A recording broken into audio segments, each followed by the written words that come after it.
part of this just, by somebody that completely comes in, by somebody that just completely misses the point, Even still, like much of the same criticisms that we saw from other people.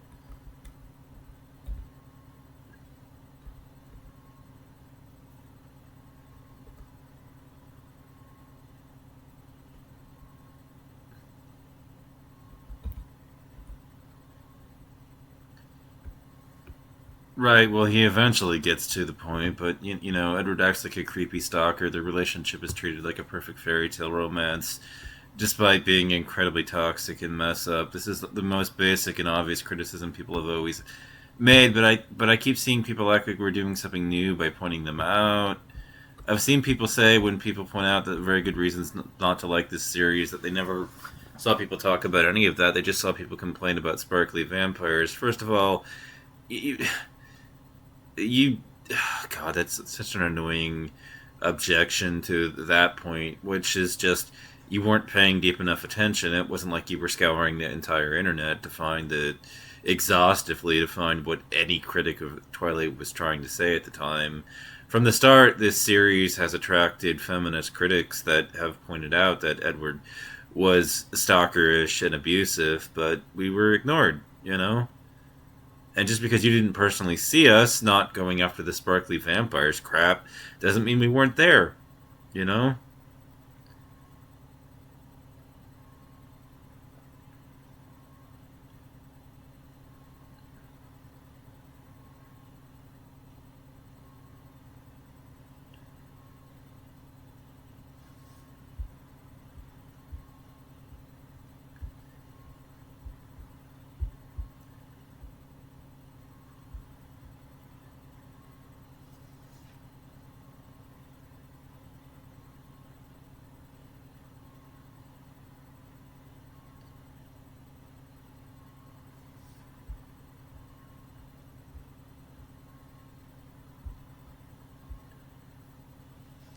The loudest complaints about the franchise and its popularity was specifically from feminist and other progressive leaning types like myself.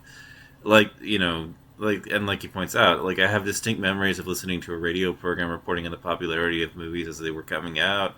They brought on a feminist critic to talk about why she thought the popularity of the series was a bad thing because Bella was a terrible role model for girls, and the series glorified toxic, abusive relationships and shitty behaviors. But I guess I must have imagined that. I definitely remember Mark Orshino, who ran a blog where he would review stuff as he read and watched it, got his start from Mark Reed's Twilight, where he went on epic tirades about how much he hated those books, which was in large part because of their sexism, racism, and religious conservative attitude towards gender, sex, and marriage. We're talking about a guy who would literally ban people from his blog's comment section for calling someone crazy because that's an ableist slur. About as far from the stereotypical quote sexist dude bro image people seem to have of the Twilight hatedom as possible, and he literally launched a writing career off this. He's co-writing books with Rick Riordan from Clout, and that started with a blog where he made seriously hilariously over the top comedic rants about how bad Twilight is. Heck, even Anita Sarkeesian took shots at the series way back when she was still relevant, accusing it of promoting abusive relationships. Were these people all deceived by misogyny, apparently?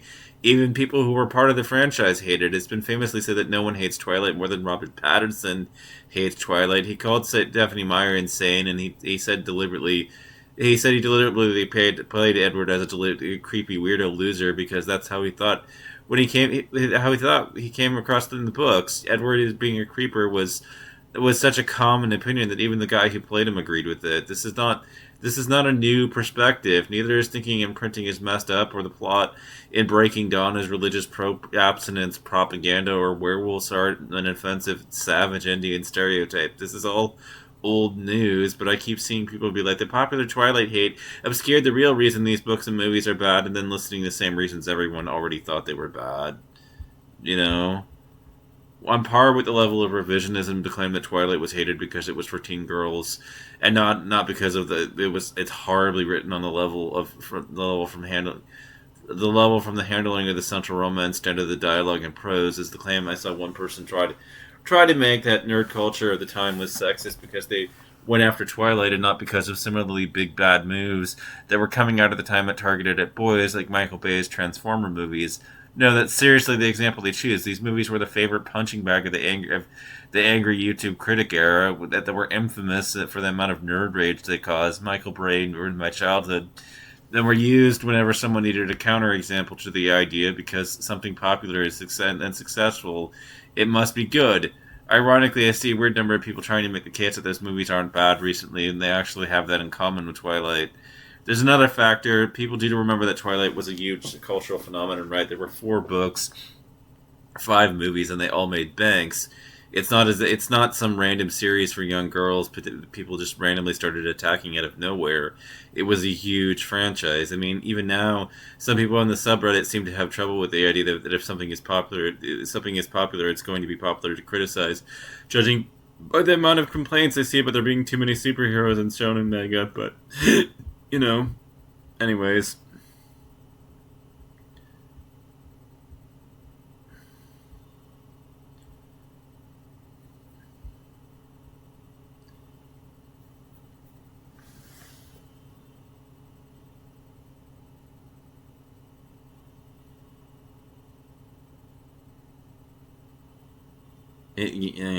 No.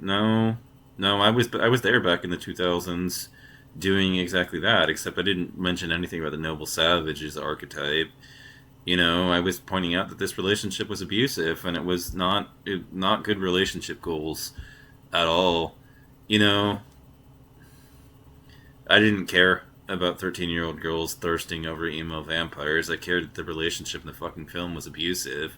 Just because I happened to go over everybody's nose and they didn't see me back then doesn't mean I wasn't there. Plus, I didn't spend a lot of time talking about it in the old day. But, it wasn't like I was going out of my way to get attention and cast it on myself as a hater. It was just somebody that may have said something about it on LiveJournal at the time.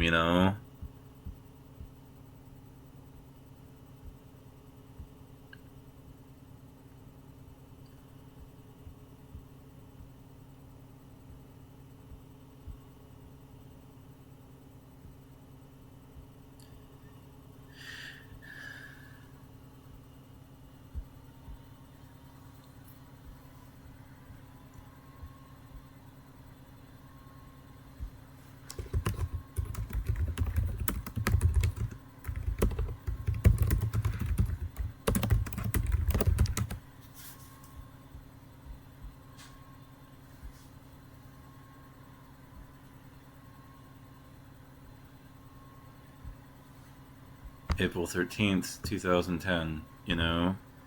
As a regular writer of this monthly column, Susan Bruns has offered me a chance to use this space to address a topic of my choosing. When I had the month to discuss the literary phenomenon that is Twilight, I did not even have in mind that April is Sexual Violence Awareness Month. It's appropriate, however, as I don't think the battle to end rape, assault, and harassment is a battle against a few lurking perverts.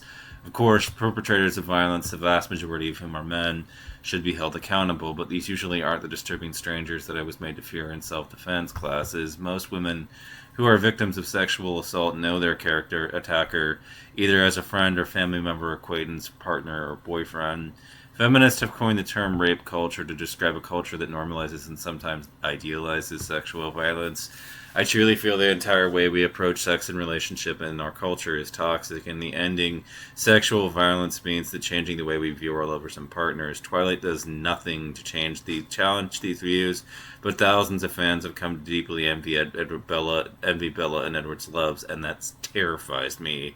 I realize I'm not the first feminist to write about Stephanie Meyer's, quote, Twilight's, unquote, saga, and I won't be the last. In fact, her teenage vampire drama has drawn so much criticism as anti-feminist that she addresses it on her website's FAQ. Is Bella an anti-feminist heroine? Meyer states that since feminism is about all of women's choices being valued, to criticize Bella's choices is oppressive. This counter-argument seems disingenuous to me. Sure, if Bella was a real woman, really considering giving up everything in her life,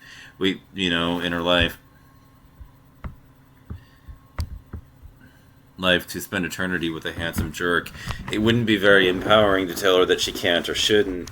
In the same vein, I don't support demeaning women who choose to be fans of Twilight. I'm criticizing the work, not the people who are drawn to it.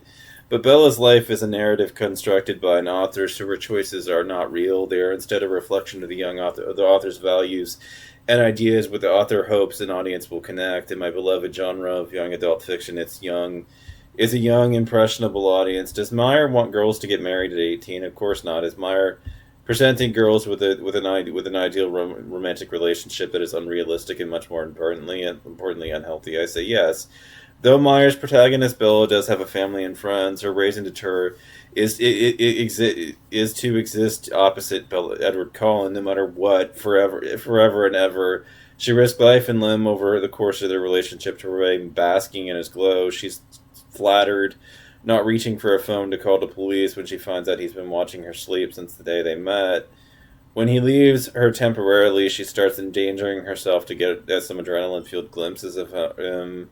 She's constantly thinking that she's not good enough for him, that she must be boring to him, and that she doesn't understand why he wastes her time with her.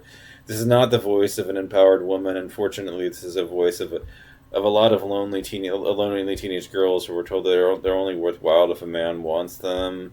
Another contention I have with the series is that the men in Bella's life are inherently violent. Edward tells Bella he wants to kill her pretty early on in the relationship. I get it, he's a vampire, but I'm not prepared to give him 3 cheers for bravely not murdering his girlfriend. This idea of Edward constantly resisting his impulses sounds awfully similar to the way apologists excuse the actions of batterers and abusive boyfriends. It's just in Midden's nature. He has a bad temper. She just provoked him. Edward also exhibits other violent, controlling behavior, totally unrelated to his vampirism. He stalks, insults, he isolates. Bella's other suitor is equally dangerous. As a werewolf, angering him could result in severe personal harm to Bella. In the next film version of New Moon, we see the fiancé of another Quillette vampire werewolf with deep scars over one half of her face. Jacob explains to Bella that her groom became enraged for a, quote, split second. Wet Wolf attacked her. Perpetrators of violence between intimate partners in the Twiverse are magically absolved. As creatures of the night, they quote, can't help themselves, unquote. It's a fantasy that doesn't make it any less dangerous of a message to send to girls who live in a world where, though there are no vampires or werewolves, there are plenty of men who would hurt them, and there are plenty of bystanders who would place blame for the abuse on the abused. Unfortunately, the way men and women relate to each other in, quote, Twilight, unquote, is just one example of bigger cultural things. Women's lives revolve around men. Men resist their immoral urges, and man and woman are so perfect for each other that they know it at first sight or smell, and go on to endure every trial, no matter how destructive it is, to their bodies, minds, or spirits, so they can be together forever, as it was written in the Fates. Relationships don't work this way.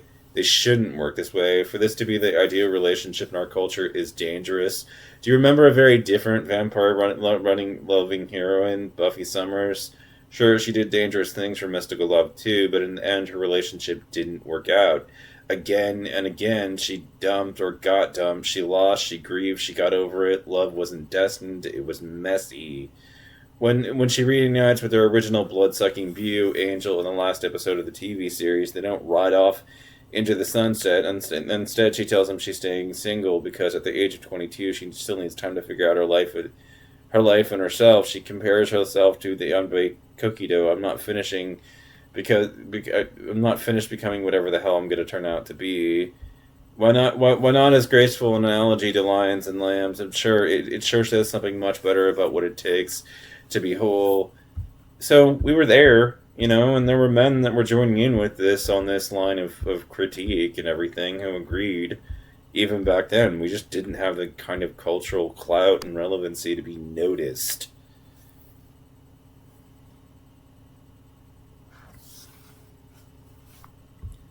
It's being dismissed these days as just, edgy dude bros who want to hate on anything women love. And by the way, if we're gonna get into something that women love, I'm a big fan of Demi Lovato, at least her older work,